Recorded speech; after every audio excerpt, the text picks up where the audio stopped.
Welcome to CoramBAAF Conversations, a podcast series dedicated to adoption, fostering and kinship care. We ask children's social care professionals and experts by experience to join us to share with us and you, our listeners, their experiences, reflections and knowledge. I hope you enjoy. Hello to everyone listening. I'm Jo Francis, CoramBAAF's Publishing Manager, and today I'm talking to Hedy, Cleaver and Wendy Rose about their new books on protecting looked after and adopted children from sexual abuse in care. Hedy is an emeritus professor at Royal Holloway College, University of London, and has a great deal of experience as a social worker and child psychologist. Wendy Rose, OBE, held children's policy responsibilities at the Department of Health, was a senior research fellow at Open University, and has worked for the Scottish and Welsh governments. Hedy and Wendy have written on numerous topics, including child protection, serious case reviews, and domestic abuse, some of these for CoramBAAF. Thanks for joining me, Hedy and Wendy. First, please be aware that this is a very emotive and difficult subject, but also a very important one. I'm sure Hedy and Wendy agree that the books were written with a great deal of thought and care for the experiences of children and families who have been affected by child sexual abuse. So, Hedy and Wendy, this is an emotive subject. As you say in the books, the vast majority of children who are adopted, fostered or in kinship care are looked after safely by loving families. But in a very small number of cases, there is sexual abuse. Where did you get the data on this subject? Well, the data for our study came from 27 safeguarding reviews relating to 87 sexually abused children. And this was published between 2007 and 2022. And how did the idea for the books actually come about? How did you come to write them? Well, we were alerted to the plight of these children through our earlier study on safeguarding children who were looked after. This showed that the majority of the children in that earlier study who had been seriously harmed had actually been sexually abused by their carer or another member of the family. The findings from this work raised a number of concerns for us. Firstly, we were surprised and shocked to discover how young the children were. Mm. Our other main concern was to find that most of the perpetrators were actually serial offenders, not the only child that they had sexually abused. Wendy and I wanted to give these children a voice and to help professionals recognise the behavioural, physical and verbal signs of sexual abuse. Equally important, we thought, was to highlight how abusers can manipulate and deceive professionals in order to gain access to children. Of course, all extremely important subjects. And of course, the responsibility for sexual abuse always lies with the abuser. But can difficult early experiences, which adopted or fostered children may often have had, perhaps heighten children's vulnerability to sexual abuse? Yes, it can. A lack of nurture and love and the experience of abuse and neglect can leave children with feelings of apathy, despair, and worthlessness. Abusers will target these children and manipulate them to do what they want through praise, kindness, or gifts, and by making the child feel special. In young children, a lack of nurture can result in them becoming what I call touch hungry and indiscriminate in whom and how they seek affection and reassurance. Such behaviour can, of course, increase their vulnerability to become a victim of sexual abuse. Important things for social workers to be aware of. The children who were abused in these particular cases, they didn't always tell anyone about it, or perhaps only did so years later after the abuse. What did you find stopped children speaking out? And what can carers or social workers do about this? We found numerous barriers preventing children from speaking of their abuse. Perhaps the most obvious was a lack of language, either because children were so very young, so they hadn't developed language, or had communication difficulties. For others, English wasn't their first language. For example, one review involving a 10-year-old girl who had been diagnosed with learning difficulties and ADHD summed up the challenges that this poses for professionals. It reported, one of the difficulties for professionals when a child has a disability is how to determine what behaviours are due to the disability and what may be an indicator that something else is going on. So if a child has speech and language difficulties, it's important, really important, that support is put in place to help them to communicate. Other reviews identified cases where children had no one they trusted enough to tell of their plight. It's not surprising, because of the high caseloads and the frequent changes in staff, that children never learn to trust their social workers. Yeah. Trust may be further undermined by their abusive carer. A review involving 6 girls who had been abused by their male foster carer noted, the children in the F household had been told by Mr. F that social workers were bad and would take them away. In these circumstances, it's not surprising they were fearful of talking to social workers. It's our responsibility to ensure no child is without somebody that they can trust. And children's willingness to disclose abuse can also be influenced by a sense of guilt, of shame, and of self-blame. This was clearly expressed by an adult survivor, quoted in The Guardian, who had remained silent for 50 years. Yeah. When she was 7, her 15-year-old brother had sexually abused her over a number of months. She reported that for her, it led to a life of self-loathing and shame. It's essential that children understand that it is not their fault and that social workers are on their side. And fear. Fear is perhaps the most common barrier for children to speak out. This may be a fear that professionals will not believe them if they do reveal their abuse. A feeling that, of course, can be reinforced by the abuser. And children may also fear that revealing what's happening to them will result in them having to leave their home, losing their friends, having to change school, losing their neighbourhood, and so forth. So endless change. Furthermore, the abuser may threaten direct violence, either to the child or to their siblings. One review related to a male foster carer who abused 6 children.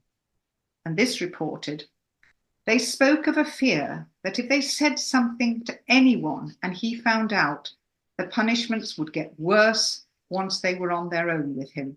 Once again, the importance of having sufficient time for social workers to have sufficient time to develop a trusting relationship with a child, to be able to assure them that action would be taken to keep them safe from further abuse is key for the child to speak out about it. Well, extremely important points. And I mean, we've talked a little bit about the perpetrators here. And of course, anyone can be a victim of sexual abuse, and equally, anyone can be a perpetrator. But who were the perpetrators in the cases that you looked at? Well, the majority of alleged abusers, 81%, were adult male carers. In addition, one review concerned a male gay couple where both partners abused the children they were fostering, and in another, a teenage boy had 2 placements with single gay male abusive carers. We were particularly concerned to find that the majority of adult abusing male carers were serial abusers. 5 men had abused 2 or 3 children, 13 had abused 4 or more, and 1 had abused 17 boys. Only one review reported a female foster carer as a sole abuser. In other instances where women were involved, which was rare, it was in conjunction with their male partner. 4 reviews identified the abuser as a teenage boy. In 2 cases, the boys were unrelated foster children. One was the adopted son of the family, and one of the biological brother of the abused girl. Now, people may find this very disturbing that children or young people can be perpetrators of this abuse. But there have been news stories recently about this being more recognised now. It is very disturbing. A recent report by the National Police Chiefs Council shows an increase in child-on-child abuse. Historically, it accounted for about a third of offences. Their data suggests that it now accounts for over half, with 14 years being the most common age for the abuser. In the 4 safeguarding reviews mentioned earlier, where 1 or more teenage boys had abused younger children in the household, all perpetrators had either a history of abusive behaviour or had been sexually abused themselves prior to placement. It was a concern to us that there was no evidence of any risk assessment prior to placement having been carried out, or that the children had received counselling before they were placed with other children. Definitely something for social workers to think about in their day-to-day practice. Obviously, social workers and carers do their very best to ensure that perpetrators don't get access to children. But this isn't easy. How did you find that perpetrators avoided scrutiny in these cases? Well, our study revealed a number of ways that perpetrators avoid professional scrutiny. Many become upstanding members of the community, and by careful grooming of those around them, make themselves indispensable. In other cases, they may establish inappropriate relationships with professionals. This includes patterns of flirtation, provocation, or aggression. We identified a number of cases where this behaviour towards social workers was not challenged or shared with other relevant professionals.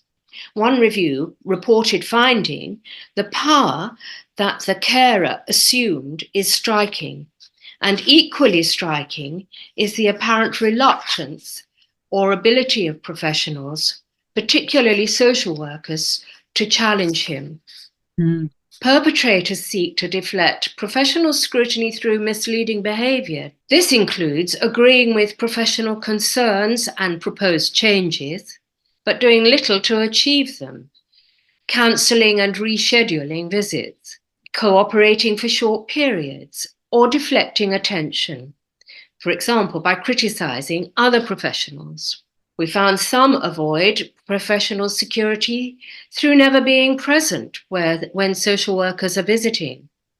Consequently, professionals focus their attention, support and guidance on the female carer. Male carers in these cases become background invisible figures. In other cases, abusers avoid scrutiny by ensuring the children are never alone with professionals, thus negating any possibility of disclosure. Identifying abusers is enormously challenging, and perpetrators can mislead professionals for many years. Social workers and all professionals in contact with children must keep an open mind, undertake appropriate carer annual reviews, and take action when concerned. Now, your book suggests there's some recurring issues when it comes to child sexual abuse in care, seen again and again, as to why sexual abuse can get missed. So what sort of recurring issues are we talking about here? We identified several recurring themes that hindered the identification of child sexual abuse. Perhaps the most common is the assumption that once children are placed, they will be well cared for and safe from harm. This is not an invalid assumption, given that the vast majority of children who live with foster carers or special guardians or are adopted actually are not abused in any way. However, an over-reliance on this assumption can result in signs and symptoms of abuse being missed. This was illustrated, for example, by a review of carers who had fostered more than 30 children over a 14-year period before the abuse ever came to light. The carers' explanations were accepted, and the review noted there was insufficient curiosity about some events, rooted in an assumption that these children were safe in care and that any symptoms of abuse had been caused by their experience before coming into care. The lesson is that it's essential that professionals are alert to and investigate all signs of abuse once children are placed. The assumption that children are safe when placed will be reinforced when carers or adopters hold responsible positions in the community. The reviews noted that many perpetrators held a variety of very respected roles, such as chaplain, youth worker, teacher, or were active members of their church. Professionals must ensure that they retain a degree of respectful uncertainty. Another recurring theme was that perpetrators minimised any concerns by reassuring professionals that they had the expertise and the experience in dealing with the child's challenging behaviour. This was illustrated in a review relating to a male foster carer's sexual abuse of 6 young girls with special educational needs. All 6 had educational needs. The review reported, at times, the foster carers sought to present themselves of having considerable expertise. They downplayed the needs of the children, providing false assurance and reassurance that they were being fully met and did not need to be referred for additional help. This limited the number of professionals involved with the children. The assumption that family is best was also a recurring theme that can easily result in fixed thinking. This was an issue raised by practically every safeguarding review relating to special guardianship orders.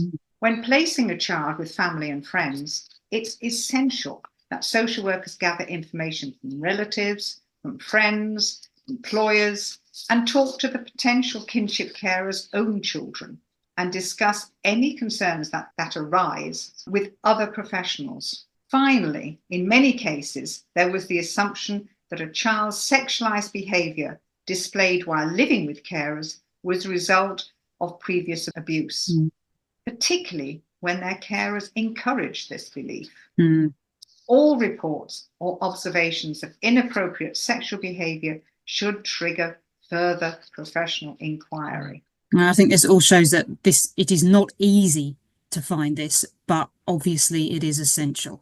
And there's been a push recently to emphasise that safeguarding children, it's not just for social workers, it should be everyone's business. Education staff, health staff. You've written 2 books on this subject. They both came out at the same time. A longer practice guide that sets out your entire study, but also a shorter summary of practice issues. And I believe this is intended to help everyone get access to this important information, not just social workers. Yes, you're right. And it was for this reason we wrote this shorter companion guide. The aim when we wrote this is to reach all professionals who are privileged to have regular contact with children in care and who observe and hear their stories. The short guide summarises the research and examines the basic themes that emerged. It's designed to encourage reflection and prompt action and to act as an aid memoir. Well, Hedy and Wendy, thanks for a fascinating discussion. We've covered a lot here. I mean, obviously, there's far more in the books, but perhaps, do you have any final message for social workers on this difficult and important subject? We've given this some thought, and we believe that the most important messages are that we listen and attend to the wishes and feelings of these very vulnerable children, that we ensure looked after children have a person they can trust. But identifying abusers is always going to be difficult. As Malcolm Gladwell concludes from his work on making sense of strangers, we need to accept that the search to understand a stranger has real limits. We will never know the whole truth. We might have to be satisfied with something short of that. Wow, that's something interesting to finish on there. Thanks very much to both of you. As mentioned, this is a difficult and emotive subject, but numerous readers have told us they're glad CoramBAAF has focused on this issue. And of course, safeguarding should be important for all of us. If you'd like to learn more, Hedy and Wendy's books are on sale in CoramBAAF's bookshop, along with their earlier titles on serious case reviews and domestic abuse. And there'll be links to these underneath this podcast. Thanks for listening. Thank you for listening. Thank you. Thank you for listening to this episode of CoramBAAF Conversations. If you'd like to know more or listen to earlier episodes, visit corambaaf.org.uk.